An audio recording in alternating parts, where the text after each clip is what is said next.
Calendars is a topic where ancient astronomy meets the modern world. So let's look at calendars, or timekeeping, and see how deeply embedded in modern life some very ancient astronomical practices are. Astronomy still lives with us every day in our calendar. To see how deeply calendars and time are embedded in our everyday lives and how ancient the history of these ideas is, look at this set of questions about calendars and time, and just see how many you could answer without looking them up.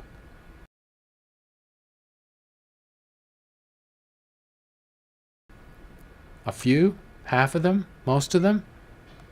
I suspect most people could barely answer a few of these questions, and yet they're simple everyday knowledge about things we deal with every day and every year. We'll answer all these questions and see how deeply they come from history and different cultures that led to our own culture. As we can see, there are 4 major subdivisions of time in a year, and 3 of them are strictly astronomical. The day is the rotation period of the Earth. The year is the orbital period of the Earth around the Sun. And the month is a lunar cycle, or the orbital period of the Moon around the Earth. The only division of time that's not naturally astronomical, or obviously astronomical, is the week. Well, it turns out that the week has not always been the same division of time amongst different cultures around the world. Over thousands of years and around the world, you can find cultures that divided time with a week as little as 4 days, up to weeks as long as 10 days. But it does seem, for various cultural reasons, that people need to divide time on a shorter amount than a month. The classic week of the modern calendar starts with the Babylonians and the Egyptians. And the deepest embedding of culture and astronomy in the week is seen if you go into a Romance language, like French or Spanish or Italian or Portuguese. Because the names of the days of the week in any of those languages are quite obviously the 7 moving objects in the night and daytime sky: the Sun, the Moon, and the 5 naked eye visible planets: Mercury, Venus, Mars, Jupiter, and Saturn. Those names go obviously into the days of the week in the Romance language, but not as obviously in Nordic languages or Germanic languages as in England or any of the Northern European countries. Because we ended up with a cultural mashup, where the Teutonic myths and the Norse gods overlaid 4 of the Romance languages, giving us Tu for Tuesday, Woden for Wednesday, Thor for Thursday, and Freya for Friday. So the week is an astronomical relic. And as you can see, the ordering of the days in the week and their names do not relate to their distance from the sun. They were actually rooted in ancient astrology going back 2,000 years, and historians still debate the reason why the ordering is the way it is. Let's look at the origin of our modern calendar of the year and just see what a crazy historical construction it was, going back to Roman times. Our calendar traces back to the ancient Romans, by which I mean Rome at the time of Romulus and Remus, the 7th century BC. This is nothing like the imperial Rome that you may be aware of from movies and TV shows. This was Rome when Rome was a set of warring tribes, quite militaristic, that dominated their region and occasionally would do battle with other tribes north of the Alps. They needed a calendar, but it didn't have to be a very good calendar. This was not a strictly agrarian society. And so the ancient Romans started their year in what we would call March, when the snows melted enough that they could raise an army and go off and do battle. Because they started their year in March and they were following roughly a lunar calendar, they only needed 10 months in their year before they reset it again. And essentially they didn't count the time in the dark winter. Therefore, as you can see, the last 4 months of our year are named after the Roman words for 7, 8, 9, and 10.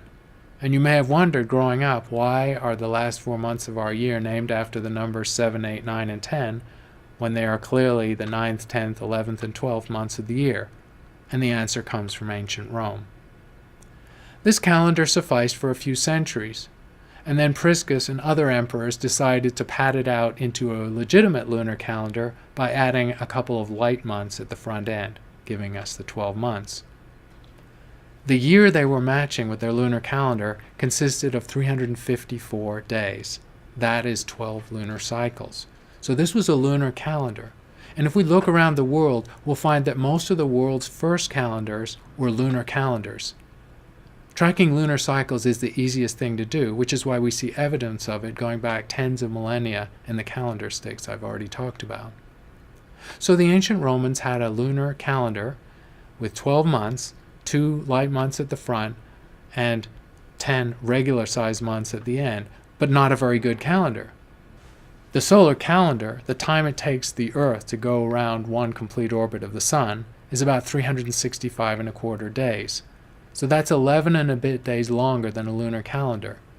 In other words, a lunar calendar is no good for agriculture because it goes out of sync by about 11 days a year. So the Romans, with a growing and powerful society and a need for feeding their growing number of citizens, wanted a solar calendar to plant crops reliably, and the lunar calendar was no longer working for them. So they started to match to a solar cycle, and so the calendar moves towards 365 days. As a relic, however, February is the short month, the unlucky month, the month when bad luck happens, and that continues to this day. February is still our short month. They still had a pretty strictly alternating sequence of 30 and 31 days amongst the later months. They also had a front and a back end of the year, the last months of the year named after numbers, and the first months of the year named after the primordial gods. Some of these gods, such as Maya, which gives us the name for May, are found worldwide and were not simply Roman gods. Others, such as Janus for January, the god of doorways and beginnings, we can see the two-faced god in archways in ancient Rome, you can visit them these days, were particular to the Roman culture. Rationalizing the Roman calendar fell to Julius Caesar. This, around the time of Christ, also corresponded to Christianity. The Romans had moved to sun worship, but Christianity was also becoming a part of their culture. Julius Caesar presided over one of the most extensive and powerful regimes ever known in the world history. It stretched all the way from Africa to Scotland. Regulating an empire this large required messages to be passed around thousands of miles, communications, synchronization of military movements, and the movement of goods and services. It could not be done without a good calendar. And so Caesar recognized that the old Roman calendar was not up for the job. And so we have the Julian calendar, the first revolution in calendars, where Caesar adds a leap year, that is an extra day every 4th year, giving a calendar with a mean length of 365.25 days. And that's close to a solar cycle. So this was a pretty decent calendar. Because Caesar had a fairly large ego, he also decided to take the first unnamed month in sequence and name it after himself, hence July. Coming soon after Caesar, Augustus didn't make any innovation to the calendar, but he had a similarly large ego, and so he named the next numbered month after himself, hence August. But he also made the disconcerting reference to the fact that Julius Caesar's month was longer than his month, so he added a day to his month, hence messing up the pattern. And if you wonder why you have to use the knuckles of your hand to figure out which days have 30 and 31 days, it's because of Julius Caesar and Augustus who followed him and their big egos. So we immediately have the idea that the calendar we use now is a mashup of ancient Roman and imperial Roman practices and somewhat arbitrary things like the bad luck of February being the lightest month. And there things stood for quite a while. The Julian calendar is quite successful. However, the exact time that it takes the Earth to go around the Sun is 1/100th of a day different from 365.25. It's actually 365.24199. That difference is trivial, and from one year to the next is truly trivial. But of course it adds up. So the Julian calendar started to get out of sync by 1/100th of a day per year. After a century, that's a day, and by medieval times, the Julian calendar was off by a week or so, and agricultural planting cycles were starting to be affected.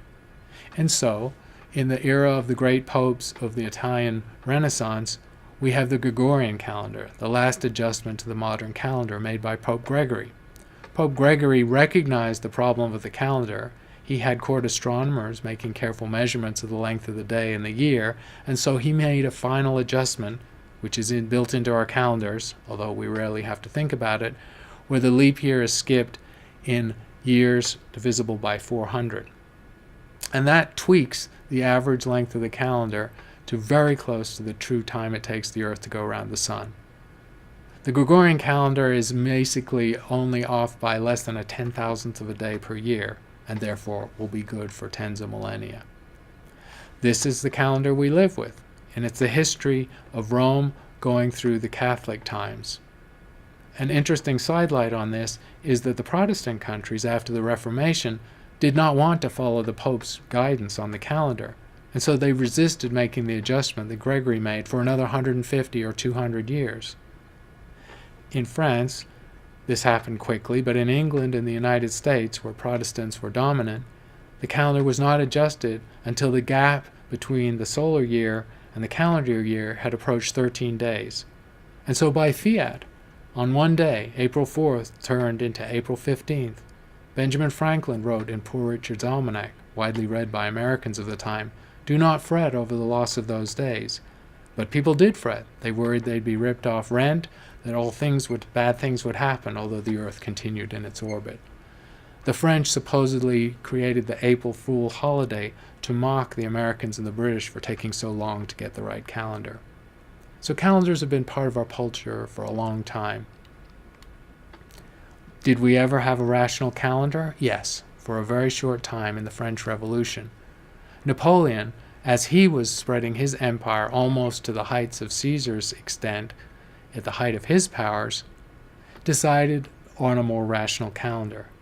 He decided that he didn't want idolatry or ancient gods, and so he named the festivals after harvest and more civil names. He also had the idea of decimal time, dividing the day into 100 hours, the hour into 100 minutes, and a minute into 100 seconds, which interestingly makes the second about the same as it is in our timekeeping. This calendar was not popular because only France followed this calendar, and even then only because Napoleon was at the height of his powers. So as Napoleon was about to fall, France reverted to the Gregorian calendar. But this one brief moment of decimal time was the only time that calendars have been truly rational. Calendars and their history offer us a quirky and sometimes entertaining embedding of astronomy in modern culture. Calendars and timekeeping have taken place in different ways around the world, originally relating to sun worship, giving us pagan holidays, and then with the Romans through a Western tradition, a solar calendar designed to keep agricultural timekeeping and the provision of crops for growing societies. In other parts of the world, especially the Islamic world, a lunar calendar is still followed.